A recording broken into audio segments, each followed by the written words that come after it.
Hello everyone and welcome back into my kitchen. Join me as I make these delicious handheld snacks that your kids and your entire family is gonna love. Come on, let's do it. Okay guys, so yesterday I went to the Monarch Festival in Nolanville, Texas, and I met so many wonderful folks.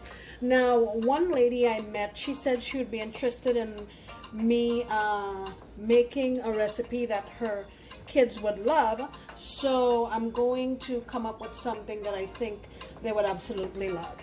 And it's going to not only be loved by the kids, but the parents will not have a difficult time putting it together at all. Actually, the kids can even help. I'm going to use 2 cans of this Grand's Flaky Layers, just so you don't have to make dough. This is already ready to go, so why not? I have here this is 9 ounces of beef chorizo. Now I'm doing meal prep for my grandchildren, so they don't eat pork, so I'm going with beef chorizo, but definitely you can use pork chorizo if you wanted to. And I'll just get this on my stove and saute it up and we'll move on. Here I have 3 russet potatoes that I peeled and boiled in salted water, so it's ready to go. I'm also going to use a few sprigs of thyme, just the leaves, 3 cloves of garlic. You can use garlic powder if you don't feel like going through that. Half of a small onion. I have red onion, so that's what I'm using, but you can use regular onion, shallot, whatever you like. You can even decide to use garlic onion powder if you want. And I have 2 mini bell peppers. So I'm going to get all this blended up. I'm actually only going to use the leaves of these, but I'll get these blended up together and we'll go on over to the stove and I'll show you how simple this is. Alright guys, so I've sauteed my chorizo on medium-high for about 4 minutes. And let me tell you, this thing is pretty messy. I recommend using a spatula guard or a lid on it when you're first sauteing it, because it flies everywhere.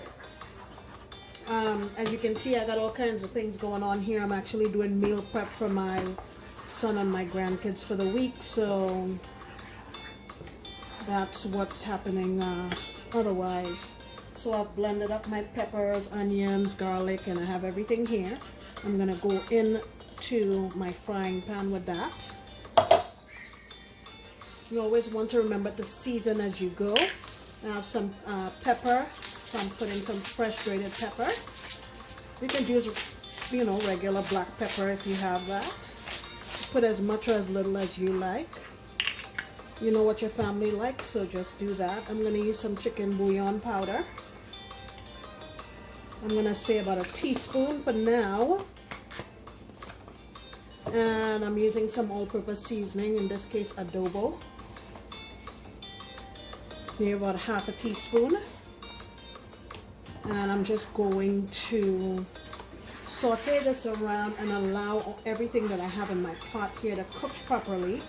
And all we're going to do once it's cooked properly is add a potato, mix it up, and taste it for seasoning and adjust as we need to. Okay, stay tuned. So my chorizo mixture has been going here on medium-high heat for about 6 minutes. Now I'm just going to put in my potatoes. Like I said, that was 3 large russet potatoes, and I'm just going to mix them and coat them into my chorizo. And I'm gonna mash them up a little bit. I don't want to paste, but I'm gonna mash them up a little bit and get it all mixed in. Now, I wanted to do something that was cost effective. This chorizo cost me less than $2. I want to say it was $1.25 or something like that, if I'm not mistaken. And of course, potatoes are very economical with the prices of food and everything else lately.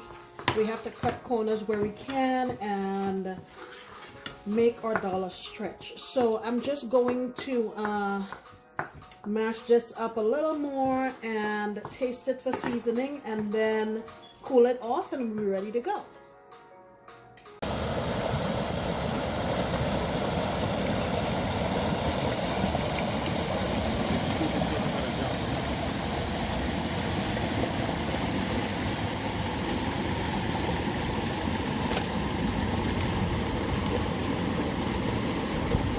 Okay, so now that my filling has cooled down, I'm going to just take my biscuit dough and roll it out. I don't think we really need to put flour on your surface, but if yours is sticky, you certainly can put some flour on your surface. Make sure your countertop is clean. Just roll it out like so.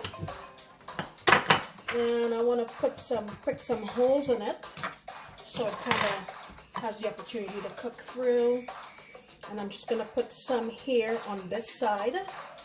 These would make great appetizers too. And just fold them over like so. And you take your fork and you just crimp it.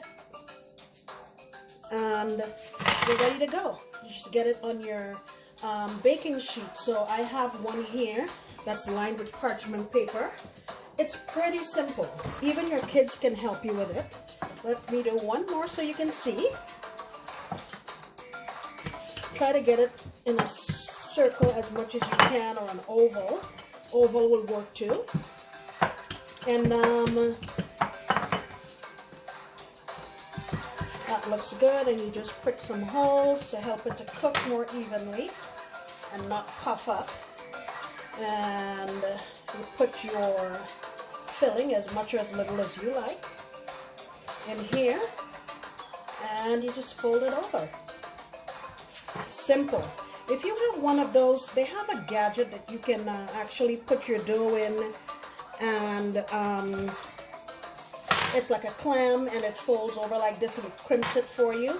If you have that, you can certainly use it, but I really don't feel it's necessary. So I'm going to get all these done and come on back. Alright guys, so here they are. I have them all ready to go, and I've brushed them with some milk. You can use egg wash if you like. And I'm going to put them in my oven at 350 for, I'm guessing, 15 to 20 minutes. I'm sure this will work in an air fryer also, but because I have such a big batch, I have to put them in the oven. So we'll be back. Alright guys, these just came out of the oven. Look at that. They were in there for 22 minutes, and let me tell you, they smell fantastic. Your kids are going to love this. Your whole family is going to love it. And it's very simple to put together. So give it a try. Okay guys, thank you so much for staying in the kitchen with me today. I had a whole lot of fun making this, and I hope you take the time to try it for your family, because I know they're going to love it. It's easy to do. What's not to like? Okay guys, I will see you next time, because you know I'll be making another delicious recipe. Bye!